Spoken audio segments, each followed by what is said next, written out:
Terima kasih Anda masih bersama kami di iNews Siang. Pemirsa, DPRD DKI Jakarta mengeluarkan larangan membawa kendaraan bagi seluruh pegawainya. Tak hanya untuk mengurangi polusi udara, hal ini juga dilakukan agar para pegawai terbiasa memakai moda transportasi massal ramah lingkungan.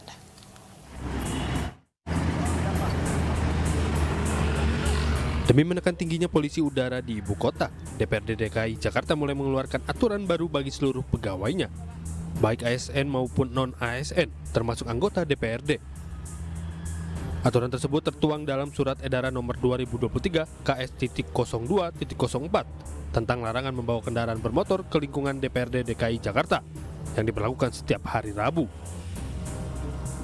Orang yang masuk ke kantor DPRD harus uji emisi dulu, kalau enggak ya nggak saya kasih masuk, motor ataupun mobil.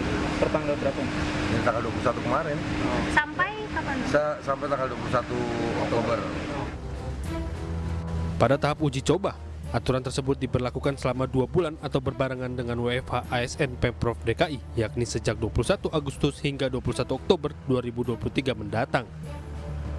Nantinya setiap hari Rabu, area parkir gedung DPRD DKI steril dari kendaraan roda 2 dan 4. Dengan membantu mengurangi polusi udara di Jakarta, aturan tersebut juga dilakukan guna membiasakan para pegawai menggunakan moda transportasi massal yang ramah lingkungan. Dari Jakarta, Rani Sanjaya, iNews melaporkan. Untuk mengetahui informasi lebih lanjut, kita terhubung dengan rekan Yola Duyanti di Balai Kota DKI Jakarta. Halo, selamat siang Yola. Bagaimana situasi di Pemda DKI atau di Pemprov DKI ini setelah penerapan kebijakan WFH?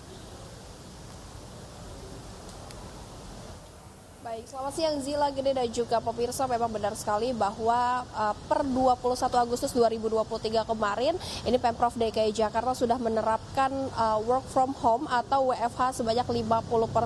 Adapun untuk WFH 50% ini diadakan karena setidaknya ada 3 tujuan, yakni untuk menyambut KTT ASEAN 2023 yang akan berlangsung pada bulan depan, yakni tepatnya September 2023 mendatang. Lalu juga ada untuk menekan polusi udara di DKI Jakarta dan mengikuti arahan dari pemerintah pusat.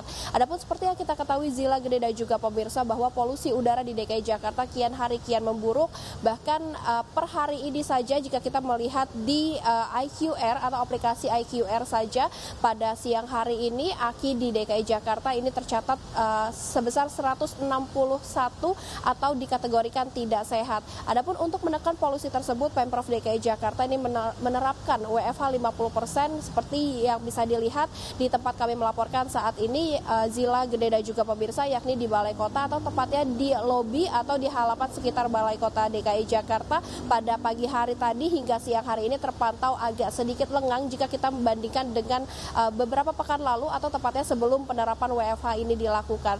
Adapun memang meskipun WFH 50% ini diterapkan, namun memang untuk ASN atau aparatur sipil negara ini tetap diwajibkan untuk melakukan absensi melalui aplikasi mobile, yang mana absensi tersebut ini dilakukan 2 kali, yakni pada pagi hari hingga sore hari, yang mana hal tersebut ini dilakukan untuk memastikan para ASN tetap bekerja di dalam rumah. Sementara itu Zila dan juga Gede, kembali ke Anda di studio. Iya, baik, terima kasih Yola atas informasi Anda. Zila dan pemirsa, rupanya sudah ada penerapan WFH 50%, pemerintah Provinsi DKI Jakarta agak lengang. Nah, untuk membahas seputar bagaimana hasil dan dampaknya terhadap pengurangan pegawai ASN 50% ini, kita akan terhubung dengan Pak Trubus Radiansyah, pengamat kebijakan. Selamat siang Pak Trubus.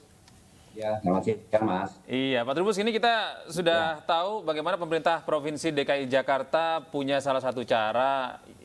Apakah cara untuk mengurangi ASN sebanyak 50% ini dapat mengurangi polusi yang tadi di ibu kota, Pak, menurut Anda? Iya, menurut saya sih belum bisa Mas, karena kan kebijakan penerapan WFH untuk ASN ini kalau dikaitkan dengan pengurangan penanganan polusi udara ya, itu menurut kebijakan yang tidak tepat dan tidak efektif juga gitu Mas. Karena apa? Karena polusi udara ini bersumber dari tidak saja moda transportasi, tapi juga dari perilaku masyarakat seperti industri, juga seperti juga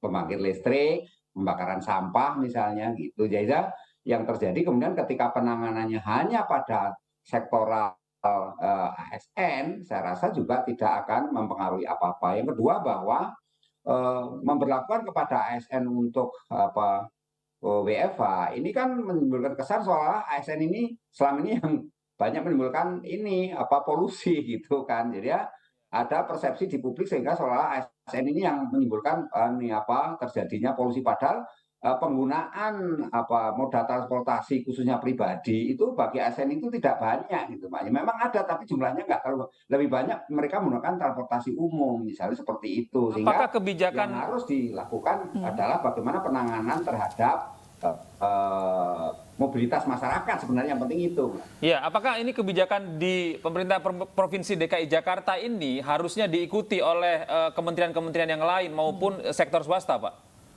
Ya, harusnya itu. Karena kalau satu kebijakan saja, kebijakan tunggal seperti ini, itu tidak akan banyak pengaruhnya, ataupun ya katakanlah pengaruhnya tidak signifikan sama sekali. Jadi harus diikuti oleh kebijakan untuk WFH bagi kementerian dan lembaga, ASN di situ juga untuk ini karyawan swasta. Yang lain pula sebenarnya ada kebijakan yang harus dilakukan, misalnya perketat mengenai uji emisi gitu yang sekarang sedang dijalankan. Tapi kan persoalannya ini udah terlambat Mas gitu uji emisi itu, karena kita sudah ada Pergub tahun 66 tahun 2020 sejak Gubernur Pak Anies Baswedan tetapkan sampai hari ini hanya berjalan parsial gitu loh Mbak. Itu Mas masalahnya. Yang kedua bahwa penanganan ini kan harusnya tidak hanya ASN DKI Jakarta tapi juga atau kementerian lembaga, tapi juga ASN di wilayah penyangga. Itu juga perlu juga semuanya Mbak, termasuk di dalamnya adalah perilaku industri maupun karyawan swasta yang ada di wilayah penyangga, begitu Mas. Berarti harusnya merata gitu ya. Tapi solusi konkret untuk saat ini, at least untuk jangka pendek gitu, apa menurut Anda Pak Trubus yang harus dilakukan? Kalau solusi yang paling efektif pada jangka pendek ya melakukan ini Mbak, pembatasan terhadap mobilitas masyarakat. Karena sumber dari adanya polusi itu kan mobilitas masyarakat. Jadi Pemprov atau pemerintah itu harus mengendalikan dengan cara apa? Caranya boleh bermobilitas tetapi menggunakan transportasi umum. Ya, transportasi umum itu disediakan dari komplek-komplek sampai ke terminal, stasiun-stasiun, dan itu sifatnya gratis karena ini situasinya extraordinary, situasi pandemi lah bahasa kerennya itu. Jadi karena extraordinary ya pemerintah berkewajiban menggratiskan itu semua, dan itu baru bisa ada penurunan terhadap istilahnya polusi. Di samping juga ada langkah yang lebih tegas yaitu terhadap mereka industri-industri yang menggunakan asap berbasis BBM fosil, itu juga harus ditutup misalnya sementara. Kemudian atau kalau enggak PLT ya pembangkit listrik yang menggunakan batu bara juga dikendalikan Mas. Begitu caranya. Baik, terima kasih Pak Trubus atas informasi dan waktunya. Assalamualaikum, selamat siang.